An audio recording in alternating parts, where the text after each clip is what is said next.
Hello all, నోరూరించే gulab jams చాలా days అయ్యింది. గులాబ్ జామ్ తినాలని క్రేవింగ్ ఉంది కానీ చేసుకోవడానికి అసలు టైం లేదు. ఇంకా ఫైనల్గా మా అక్క వాళ్ళ ఇంటికి వెళ్ళినాక తనతో చేపించుకున్నా.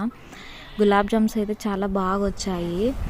ఇంకా అలా కప్లో వేసుకొని అలా నోట్లో వేసుకుంటే కరిగిపోయేలా ఉన్నాయి. నిజంగా చాలా బాగున్నాయి. కొద్దిగా షుగర్ సిరప్ అనేది కొద్దిగా తక్కువైంది అందులో. అదర్ దెన్ దట్ చాలా అంటే చాలా బాగా వచ్చాయి. మా అమ్మ అయితే గులాబ్ జామ్స్ పిలవడం రాక గులాబీలు అంటుంది. నాకు కూడా పేరు బాగా నచ్చింది, గులాబీలు అనేది. చాలామందికి మోస్ట్ ఆఫ్ ది మెంబర్స్కి గులాబ్ జామ్స్ అంటే చాలా ఫేవరెట్ అనుకుంటా. స్వీట్ ఐటమ్స్లో చాలా బాగా అనిపిస్తుంది. Gulab jams with vanilla ice cream అయితే ఇంకా డెడ్లీ కాంబినేషను. చాలా బాగుంటుంది కదా. మనకు నచ్చిన వంటలు మనము తృప్తిగా ఇంట్లో చేసుకొని తింటే ఆ సాటిస్ఫాక్షన్ వేరు. బయట ఎక్కడ కూడా తిన్నా అంత తృప్తి అనిపించదు. Bye bye.